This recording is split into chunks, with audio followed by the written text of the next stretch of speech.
This is a picture that shows the parts in the 1983 drive shaft, and it's applicable to all the drive shafts from 1981 to 1984. At the bottom is the drive shaft. Up above it, starting at the left, is the spring retaining ring, the spring, a small yoke, the large bell coupling with yoke, a retaining ring, and the snap ring. I'll show how I remove these in the following video. This tool I purchased from CycleWorks, and I can use it to compress that spring. It consists of a couple of threaded rods and some aluminum plates. This one has a special bevel cut into it, and that fits the bell end of the drive shaft. And then this end has some threaded holes that the threaded rod will screw into, and this goes up against the flange that connects to the transmission. Then there's a couple of nuts that I can use to hold the rod tightly onto the plate, and some very thick washers that go under the nuts, and then some of these longer nuts that I'm going to use to tighten up and compress the spring. So I'm going to show you how it goes together. It's really quite simple. The rod threads into this piece, and I'm going to thread it in a little ways so that I'll have enough room to put the nut and washer on, and then the rod screws in on the other side, and sort of like that. Then I use one of the big washers, and one of these nuts, and I try to get the top of the rod about even with the top of the nut, and then get the other one in like that. That one's a little long, back it down a little, and then a 15mm box, and I just snug them up. And then that part of the assembly is ready to go. So I've upended the swing arm so that the bell coupling is pointing up and the flanged end that goes to the transmission is at the bottom.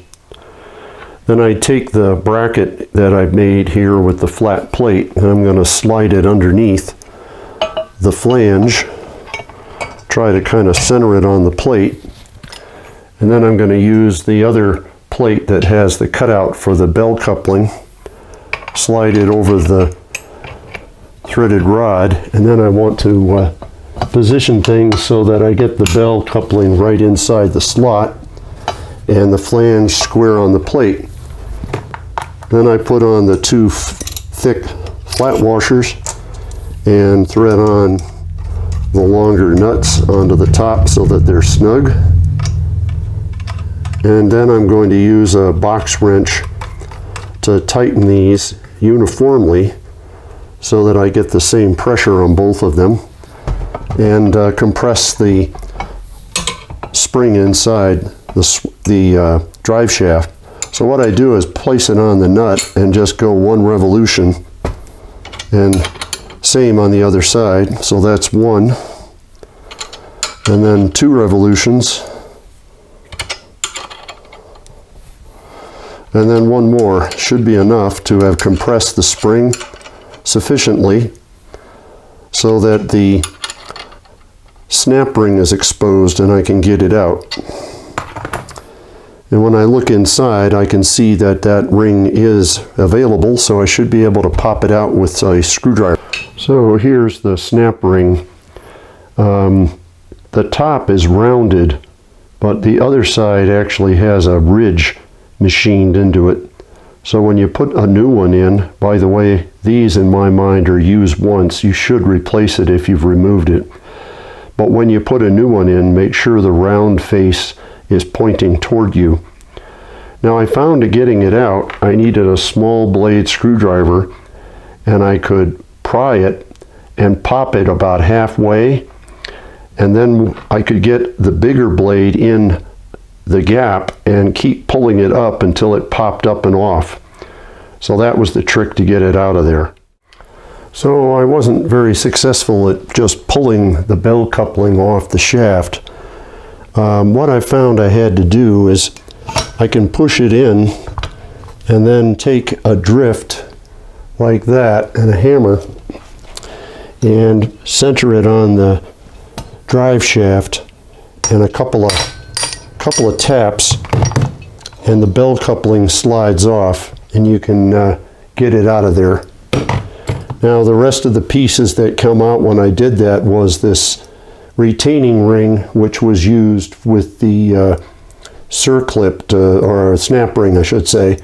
So that has to go come out as well. And then there's some other pieces in here which will come out.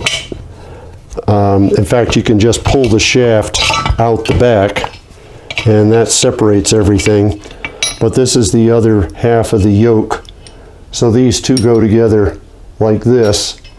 And as you put in a lot of twisting motion, what happens is this slides up, compressing the spring, so it absorbs shock torque loads and keeps the drive shaft from getting deformed or beat up.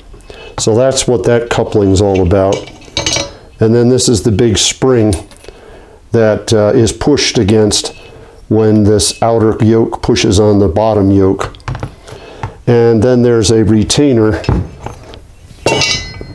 right here that fits the bottom of the spring. So it fits on like that. So the way this stack looks is the retainer, the spring, the bottom yoke, the top yoke, and then here's the little ring for retaining the snap ring that goes in. And then of course the snap ring holds it all together. Now one thing to note about the retaining ring is it does have a grooved lip in it, and that lip should point at you when you put it back in, because that's what holds the snap ring. It's sort of a land to hold the snap ring. The other side is flat, so that's the side that goes this way. This is the drive shaft, and you'll see that it has splines on it, and this is the coupling that goes to the transmission. So when you put everything together, I thought I'd show that. Actually, this is the spring retaining ring, and it slides down up against the shoulder. And then the spring slides on top of it like that. Then the lower yoke actually has splines cut into it. And so they slide on the splines just like that. So that holds it on there. And similarly, this slides in, but it doesn't have any splines, this big top yoke with the bell housing. It just slides, but it's a tight fit. There, that one's in. And then, as I said before, this is the retaining ring for the snap ring. That sits in there, and then the snap ring holds the whole assembly together. So it looks like this. And as the drive shaft is twisting and it gets a shock load, it'll do this, and that actually will compress the spring, so it absorbs that shock, that sudden impact, and it doesn't expose the shaft to that twisting motion. So it gives a better, smoother ride when you pick up the gas or you shut it down, because those drive line shocks that you're creating are being absorbed through the spring. Makes it a smoother ride.